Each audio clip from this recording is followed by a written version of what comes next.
केंद्रीय गृहमंत्री अमित शहांनी मुख्यमंत्र्यांसह घेतलं लालबागच्या राजाचं दर्शन, तर वर्षा बंगल्यावरही विधिवत पूजा करत शहांच्या हस्ते बाप्पाची मनोभावे आरती.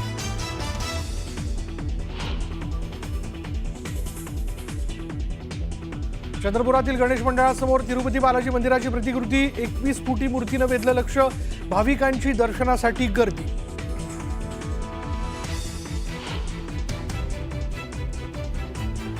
नागपूरच्या दाभा गणेश मंडळात 51 फूट उंच गणपती बाप्पा विराजमान, मातीपासून 7 मूर्तिकारांनी बनवली पर्यावरणपूरक मूर्ती.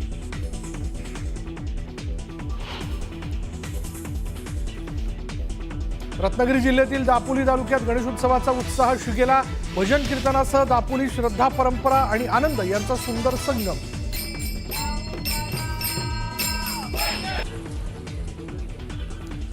सिंधुदुर्गात पर्यावरणपूरक देखावे, अक्कलकोटचे स्वामी समर्थ प्रकट झाल्याचा देखावा सादर.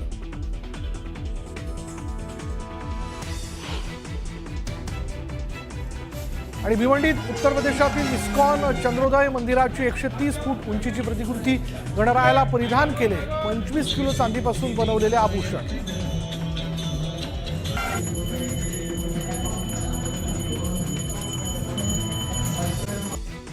योग्य वेळी योग्य भूमिका घेतली. तुम्ही त्या सगळ्या नेत्यांशी संपर्क साधला आहे का? आजच्या बैठकीबाबत त्यांना काही सांगितलं होतं? नाही, आता आम्ही आजची जी बैठक झालेली आहे आपल्या मीडियाच्या माध्यमातून समजेलच, पण आम्ही या संदर्भामध्ये अधिकृतरित्या त्यांच्याशी संपर्क साधू. जी काय आमची चर्चा झाली त्या चर्चेचा सगळा सारांश आम्ही त्यांच्या कानावर घालू. आम्ही त्यांची भेट पण घेणार आहोत आणि ही संघर्ष यात्रा कशा पद्धतीने काढावी याचं मार्गदर्शन आम्ही नक्कीच त्यांच्याकडून घेणार आहे, कारण की त्यांच्या मदतीची आम्हाला नक्कीच गरज असणार आहे, मार्गदर्शनाची गरज असणार आहे. किती संघटना बघा आजच्या संघटना आहे, बघा संघटना आमच्या जातीच 400च्या पुढे आहेत. त्यामुळे जातीची संघटना बघली तर आमच्या 400 संघटना आहेत आणि कुठल्याही नावं मी वन टाइम सगळ्या जातींची संघटनांची नावं सांगा जे जे आज उपस्थित सगळ्या संघटनांचे पदाधिकारी आहे. जिथं 12 बलुतेदार संघटना आहे, समता परिषद आहे, यशवंत सेना आहे, नाभिक संघटना आहे, गोंधळी संघटना आहे, वंजारी महासंघ आहे, सोना सुवर्णकार येऊन गेले सगळे. कुंभार अरे किती सांगू, 450 जातींच्या संघटना सांगू का तुम्हाला? वंचितचा पाठिंबा आहे. ज्यावेळेस आली होती म्हणून जरांगे यांना भेटायला त्यावेळेस त्यांनी 2 मागण्या ठेवल्या होत्या की सातारा संस्थानाने हैदराबाद गॅजेटियर त्वरित लागू करा तरच. अरे गॅजेटियर मध्ये महसुली नोंद असली म्हणजे मराठा सामाजिक मागास आहे असं कुणी सांगितलं नाही, आणि मुळात गॅजेटर्सचा अभ्यास मी तर म्हणतो त्या जरांगेपेक्षा मी तरी जास्त केलेला आहे. माझ्याकडे 20 ते 22 गॅजेटियर्स आहे. मी तर चॅलेंज देतो, हे गॅजेटियर तुम्ही समोर घ्या, मी समोर घेतो.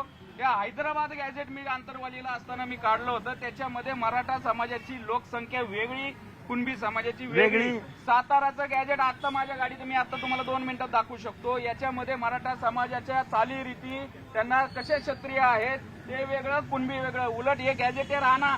मला या जरांगेंना या सगळ्यांना मला विचारायचं की ते गॅजेटर काय ते समोर तुमच्या मीडियाच्या समोर तर काळा का गोरा काहीतरी आणा ना तुम्ही. गॅजेट नाही, ते गॅजेटियर आहे. ब्रिटिश गॅजेटियर मध्ये ते गॅजेटियर मानतात आणि त्याच्यामध्ये तुमच्या तिथलं स्थान, तुमचं भौगोलिक परिस्थिती कशी आहे, तिथं लोक कोणते, धर्म कोणते, जाती कोणत्या याची माहिती असती. या जरांगेचं हे एवढं डोकं चालतंय, त्यांनी ते गॅजेटर बाबा आम्हाला समोर, आम्हाला पण थोडं ओबीसीना कळून दे ना. अरे जरांगे कोण संविधानिक पदावर बसलाय का? कोण आहे जरांगे? आम्ही सरकारच्या विरोधामध्ये आमची भूमिका आहे, चळवळ आहे. जरांगे कोण संविधानिक पदावर? मुख्यमंत्र्याची आईमाई काढणारा जरांगे. अरे लाकडाचं एक मिनिट, लाकडाचं हे बघा, जो तोंडामधून विष्ठा टाकतो त्याच्याविरुद्ध काय बोलायचं आहे? लाकडं काय बोलतो? आमच्याकडे मल्हारराव होळकरांनी भाला दिलाय आणि तो भाला कुठं घालायचा आणि कुठं काढायचा तू जास्त भानगडीत पडू नको. आमच्या कसा लागत नाही? 59 लाख नोंदी झाल्या असतील. मागचे मुख्यमंत्री पण म्हणत होते. त्यामुळं शासनाने आपली भूमिका जाहीर करावी, आमदार खासदारांनी आपली भूमिका जाहीर करावी आणि पक्षांनी जाहीर कर. अरे जरांगे काही मागणी कराल, विरोध आहे ना आमचा.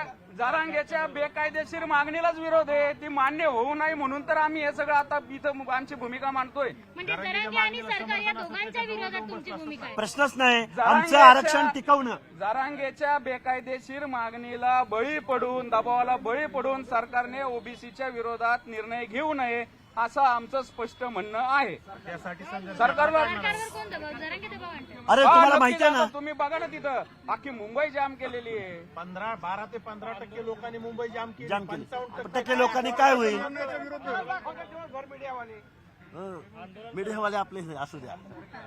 तर भूमिका चौथा स्तंभ आहे. ठीक आहे, वेल डन, वेल डन. चला बरं, लास्ट प्रश्न. चला लास्ट प्रश्न बाबा. इथला आम्हाला नाही माहिती. आम्ही इथे दावाच्या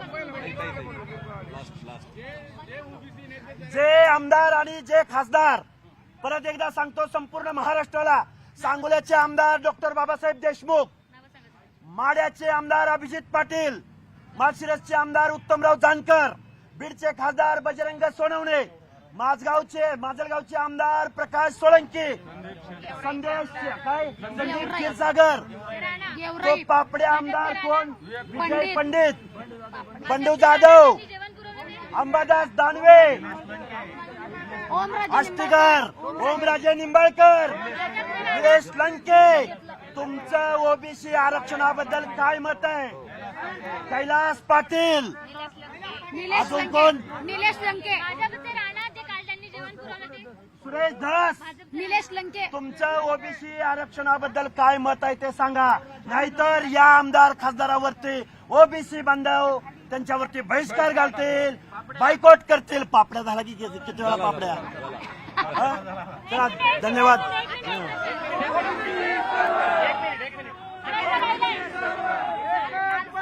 ओबीसी सर्व, आणि ओबीसी सर्व. हे बघा, एक लास्ट प्रश्न आहे. लास्ट. सारथीला काल 150 कोटी निधी दिलाय म्हणे. राज्याच्या मुख्यमंत्र्यांना काय इशारा देणार आहेत काय? हे बघा, राज्याच्या मुख्यमंत्र्यांसाठी एक सवाल आहे. फक्त सभामध्ये, भाषणामध्ये ओबीसी डीएनए आहे म्हणून चालणार नाही. तुम्हाला 59 लाख जर बोगस सर्टिफिकेट वाटले गेले असतील तर ओबीसीचं आरक्षण टिकलंय का तुम्ही सांगा. त्या रद्द करणार का सांगा. त्यांना तिकीट देणार नाही म्हणून इतक्या सगळ्या पक्षांनी भूमिका जाहीर करावी. आणि अजून एक आमच्या विद्यार्थ्यांचा प्रश्न आहे, जो JR आहे, गव्हर्नमेंट रिझोल्युशन आहे, जो न्याय सारथीला तोच भारतीला तोच तारतीला तोच महाज्योतीला. आज महाज्योतीला, आज परत अजितदादा पवार या जातीवादी उपमुख्यमंत्र्यांनी सारथीला 150 कोटी रुपये दिले, पण महाज्योतीच्या पोरांना आजपर्यंत निधी दिलेला नाही. निषेध व्यक्त करतो आम्ही अजितदादा पवारांचा, जातीवादी उपमुख्यमंत्र्याचा. थँक्यू. चला. थांबा एक लवकर करा.